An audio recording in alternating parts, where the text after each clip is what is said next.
Boa noite, gente. Aqui ainda mais uma porção seleta da palavra do Senhor, ok? Em Colossenses, capítulo de número 2, do verso 4. Vamos ler em diante. E digo isto para que ninguém vos engane com palavras persuasivas, porque ainda que esteja ausente quanto ao corpo, contudo em espírito estou convosco, regozijando-me e vendo a vossa ordem e a firmeza da vossa fé em Cristo. Como, pois, recebeste o Senhor Jesus Cristo, assim também andai nele, arraigados e sobreedificados nele, confirmados na fé, assim como fostes ensinado, abundante em ação de graça, tendo cuidado para que ninguém vos faça presa sua por meio de filosofias e vãs sutilezas, segundo a tradição dos homens e segundo os rudimentos do mundo, e não segundo Cristo, porque nele habita corporalmente toda a plenitude da divindade, e estáis perfeitos nele, que é a cabeça de todo principado e potestade, no qual também estáis circuncidados, com a circuncisão não feita por mãos no despojo do corpo da carne, a circuncisão de Cristo,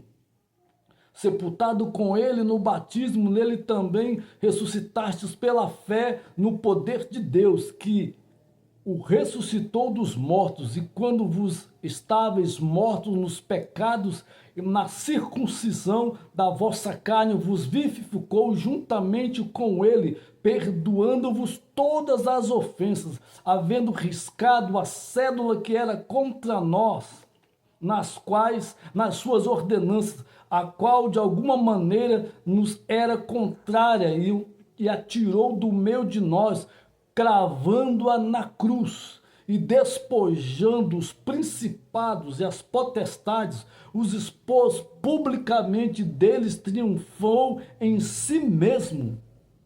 Portanto, ninguém vos julgue pelo comer ou pelo beber, ou por causa dos dias de festa, ou da lua nova, ou dos sábados, que são sombra das coisas futuras, mas o corpo é de Cristo. Ninguém vos domine a seu bel prazer, com pretexto de humildade, culto dos anjos, mantendo-se em coisas que não viu, estando debalde inchado na sua carnal compreensão, e não ligado à cabeça, da qual todo o corpo, provido e organizado pelas juntas e ligaduras, vai crescendo em aumento de Deus. Se, pois, estáis morto com Cristo quanto aos rudimentos do mundo, por que vos carregam ainda de ordenanças como se vivesses no mundo, tais como não toques, não proves, não manuseis? As quais coisas todas perecem pelo uso, segundo os preceitos e doutrina dos homens, as quais têm, na verdade, alguma aparência de sabedoria em devoção voluntária, humildade em disciplina do corpo, mas não são de valor algum para a satisfação da carne. Mais uma vez o apóstolo Paulo trazendo a exortação. A palavra exortação, gente, não é de forma como vocês têm visto por aí, não. Lideranças eclesiásticas usando o púlpito, o altar para dar cajadada nas pessoas. Não, não. A palavra exortação quer dizer falar em amor.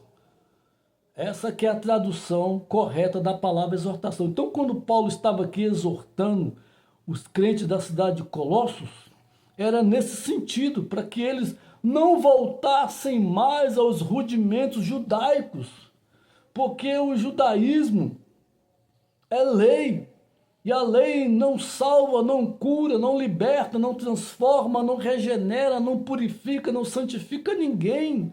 A lei, ela é terrível no seu pano de fundo histórico, que se você for ler os 5 livros do Pentateuco, você vai ficar pasmo como é que a lei agia. Só para você ter uma ideia, a mulher, quando não estava nos seus dias, ela ficava fora do arraial por 7 dias e ela era considerada imunda de Deus. Pode um negócio desse? Hoje, em pleno século XXI, qual é a mulher que não está nos seus dias? Então, como é que ficaria? Todas teriam que estar fora dos templos, porque seriam imundas, não poderiam sentar nos lugares para cultuar, para louvar ou para adorar a Deus ali.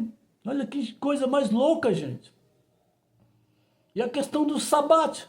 Você tinha que guardar o sábado começando da sexta para o sábado. Você só poderia fazer alguma coisa no domingo. Aí veio aquela heresia louca aí, dessa religião, que o domingo é o dia da besta que foi criado. Enfim, eles inventaram a loucura deles, porque eles querem admitir que quem não guardar o sábado não vai ser salvo, porque o sábado é o selo da salvação. Gente, é um absurdo, totalmente fora da exegética, da hermenêutica bíblica, sem noção nenhuma. Quem escreveu isso? Quem é o nosso sábado? Jesus é o nosso sábado. Só para você ter um discernimento. Jesus é o nosso sábado. E ele é o cabeça da igreja. Nós somos o corpo.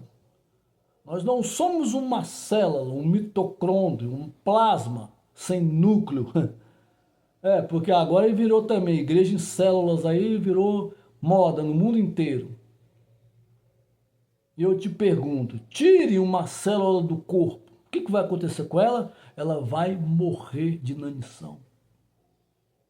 Não existe essa loucura do movimento neopentecostal do mundo afora, igreja celular, igreja em célula. Igreja é igreja, gente. Mas os modões teológicos vieram a reboques de anos após anos, né? E de lá para cá não mudou e nem vai mudar, meu irmão. Agora cabe a você filtrar e drenar a palavra, o Novo Testamento, ficar firme. Porque Paulo fala, se um anjo do céu vos descer aqui agora e vos pregar um outro evangelho que eu não vos ensinei, considere-se falso, anátema, maldito, mentiroso. Mas ninguém quer essa verdade. Porque está todo mundo querendo ser massageado no seu ego, pregador. É gente sendo rebatizada no Rio Jordão. É muita loucura gospel, sabe?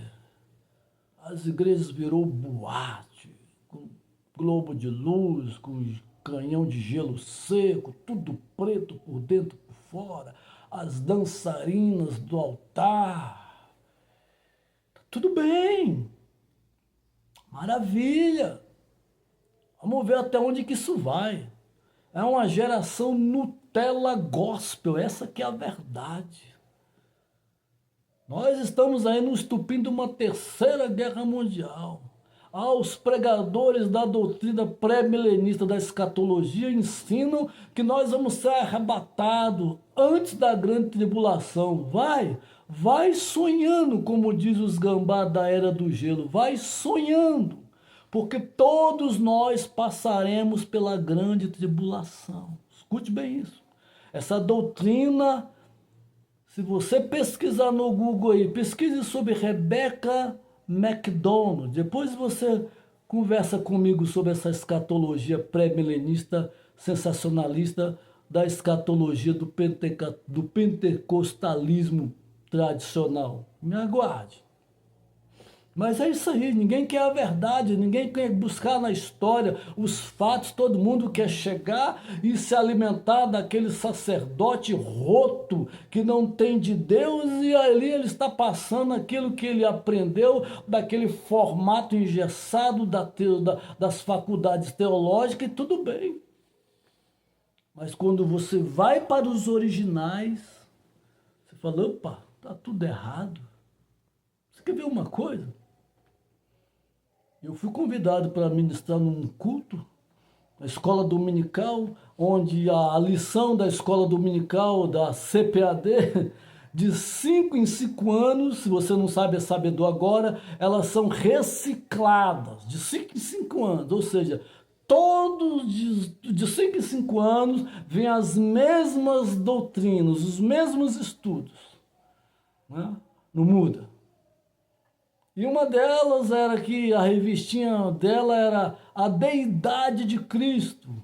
E até então, um dos professores dessa sala tinha faltado. Aí o pastor local me chamou: "Ô Pedro, você pode dar um socorro aqui, porque o nosso professor faltou?" Eu, amém, glória a Deus, sempre estive preparado, sempre tive aquele versículo de 2 Timóteo 2,15, que o obreiro tem que ser aprovado, que maneje bem a palavra da verdade, que não tem nada de que se envergonhar, e o Senhor me deu essa graça. Aí eu fui para a sala de aula. Aí eu entrando pela sala de aula entre jovens de 15 para 18 anos, tinha 20 jovens. Gente, pasmem vocês, eu ouvi uma voz no meu interior falando assim: pergunte para eles se o meu filho é Deus. Você está entendendo o teor? Aí eu falei: mas como, Senhor? Assembleia de Deus é uma igreja teológica, bíblica e tal. Pois bem, antes de sentar-se todos, eu falei: gente, antes de nós começarmos, deixa eu te fazer uma pergunta para todos vocês. Jesus é Deus? Meu amado, de filhos de obreiro em geral que estavam ali naquela sala, 20 alunos de 15 para 18 anos, calou-se todo mundo. Ninguém soube responder. Aí eu falei para eles: poxa, gente, então abre a Bíblia de vocês aí em João, capítulo 1, verso 1, porque era a matéria introdutória, né? Então eu tinha que começar assim. Aí qual era o verso? E o verbo se fez carne e habitou entre nós, e o verbo era Deus. Mas como eles eram tão tartaruguês em abrir a palavra de Deus, eu já tenho esse versículo, assim como outros decorados na minha mente, eu já os li sintomaticamente para eles, antes mesmo deles começarem a folhear a Bíblia. Eu falei: aí, gente, regra número 1 de hermenêutica, qual, irmão? A Bíblia responde por ela mesma. Ou seja, o próprio texto estava falando de quem? De Jesus como Deus, a segunda pessoa da Trindade. Não quero entrar no meio da questão da palavra Trindade, porque eu já passei aqui uma explicação superficial. É o ovo, casca, gema e clara. É o ovo. Jesus, Deus e Espírito Santo. Pronto. Para você entender assim, dentro da sua mentezinha pequenininha, da nossa mentezinha, porque eu também sou assim, eu sou pequenininho diante de Deus, tá? Eu sou melhor do que ninguém. Ou a questão, ninguém é melhor do que ninguém. Eles se julgam melhores porque estão no altar, porque estão cobertos de honras, e pratas e bronzes, e bezerros de ouros para lá e para cá, mas na verdade, ninguém é melhor do que ninguém. Aí finalizamos a matéria sobre a deidade de Cristo, como Jesus é Deus. E os dito cujo, em vez de se entusiasmarem e se alegrarem porque eu tinha trazido uma verdade exegética e hermenêutica, sabe o que eles fizeram? Foram ao pastor local dizer que eu estava pregando heresias. Só para vocês terem uma ideia como é que está o nível de analfabetismo bíblico, teológico e hermenêutico dessas denominações. E a pergunta que não quer calar é: o que essa liderança eclesiástica está fazendo que não ensina o evangelho de uma maneira pura e cristalina? Mas está aqui. E todas estas coisas, Paulo fala, caem em desusos. São doutrinas e conceitos e preceitos de homens, nada mais e nada menos. Você sabia que a igreja é regida por 3 tipos de doutrina? A primeira delas, a doutrina de Deus, que excede e transcende todo o conhecimento humano. Aleluia. E, infelizmente, a doutrina do homem, que é carnal, terrena e animal. E a doutrina do diabo, que já o nome já diz, a doutrina do diabo. E a doutrina do homem e a doutrina do diabo são co-irmãs, elas andam juntinhas e está aí dentro das denominações afora. Uma delas é a doutrina da prosperidade. Se você me disser que é doutrina de Deus, então Jesus está na contramão de tudo isso. João Batista, então, era um mendigo gospel. Jó, então, era um maldito de Deus. E aí, como é que fica? Para você ver como é que está tudo errado. Mas Paulo vem orientando a igreja de Colossos a tomar cuidado com os falsos mestres, com os falsos ensinamentos, para que você não seja pego de surpresa e fique sendo manipulado por filosofias vãs e até culturas e idolatrias de anjos. O anjo apareceu para João na ilha de Pátimo e João humildemente foi dobrando os joelhos. O que o anjo falou? Oh, levanta, levanta, adora a Deus. Eis que eu sou o conservo teu.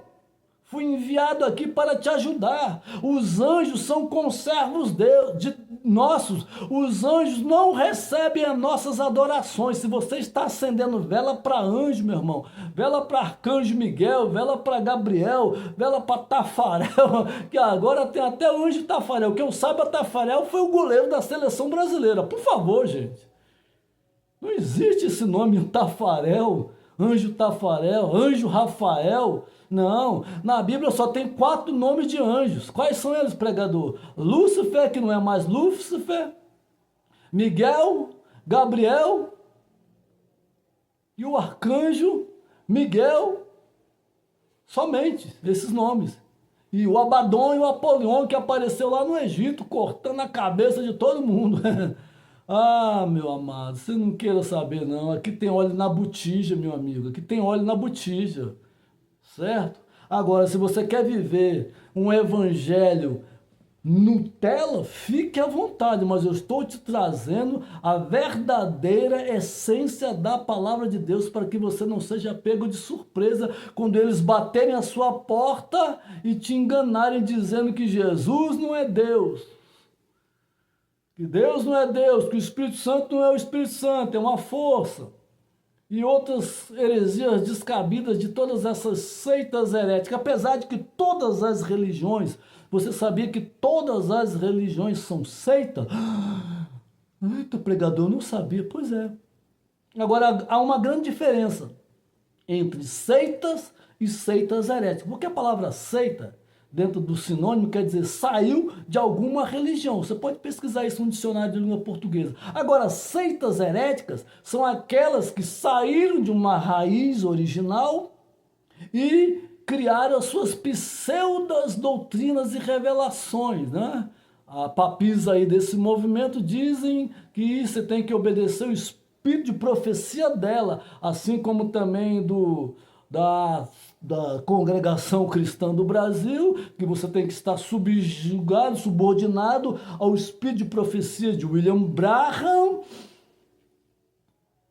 e Joseph Smith, que é o fundador aí do movimento mormonista, e os tabernáculos da fé também, e as testemunhas de Jeová, e a Igreja dos Santos Últimos Dias, porque todos eles querem que você adore aquele que já partiu. Ou, se eles são o espírito de revelação, de profecia dessas igrejas, então, meu amigo, isso não é igreja, isso é espiritismo kardecista. Estão fazendo, sabe o que ali dentro? É uma coisa muito perigosa no mundo espiritual, chama-se necromancia. Lembra de Saul? Saul foi buscar uma vidente de Endor para consultar, para ver, porque Deus já não falava mais com ele, porque Deus já o tinha rejeitado por várias situações, e ele quis ouvir a voz de Deus através de uma vidente, de uma espírita kardecista dos séculos passados, trazendo para o século XXI, essa que é a verdade. E de repente ela fala que via um homem se levantando com vestes talares sacerdotais e ele entendeu que era o profeta Samuel. E o fim foi trágico. Porque triste é daqueles que estão recebendo mensagens psicografadas de pessoas que já foram e não tem nada a ver com os evangelhos. Jesus, uma certa feita, um discípulo falou para Jesus: mestre, eu quero te seguir, mas primeiro deixa eu sepultar o meu pai. Jesus falou o que para ele? Deixa os mortos enterrar os seus mortos. Ponto final. A Deus pertence. Não há ligação. Mas eles entendem que há uma ligação. Fazer o quê? Vai colocar isso na cabeça deles. Não tem como. Então só no fim dos tempos que o Senhor vai julgar a luz e as trevas. Aí, meu amigo, você que está aí achando que é luz e está no meio das trevas, você já vai se complicar. Porque na parábola do rico e do Lázaro, Jesus foi bem claro. Há um grande abismo que vos separa. Não tem como. Aí ele vai falar: ah, mas pai Abraão, manda alguém dos mortos ter com meus 5 irmãos para que não venham para este lugar de tormento. E o que Jesus falou para eles na parábola? Não, eles têm Moisés e os profetas, ouçam. Ou seja, você tem a palavra e a igreja, ouçam-os. Não, mas ninguém quer ouvir a palavra do evangelho. Todo mundo quer ouvir a palavra do homem, da mulher, do líder, do apóstolo, do bispo, do papa, do guru, do coach, gospel. E aí vai. Mas a verdade é essa: ninguém vos faça presa sua. Deus não habita em templos feitos por mãos de homens. Deus habita em espírito e em verdade no nosso ser. E de lá para cá tá mudando tudo, gente. Tá sendo quebrado, tá muita gente saindo da bolha, saindo do sistema. Por quê? Porque a verdade abriu os olhos dessas pessoas. Você é livre para adorá-lo em espírito e em verdade. E o seu passaporte está carimbado para o céu, sim senhor e sim senhora, independente de qualquer situação. Desde que você esteja realmente não convencido, mas convertido ao nosso Senhor e Salvador Jesus Cristo e seguindo os seus únicos 2 maiores mandamentos. Quais, pregador? Amarás o Senhor teu Deus acima de todas as coisas e ao teu próximo como a ti mesmo. Cumprindo esse, você cumpriu toda a lei mosaica e os profetas. E Deus te abençoe.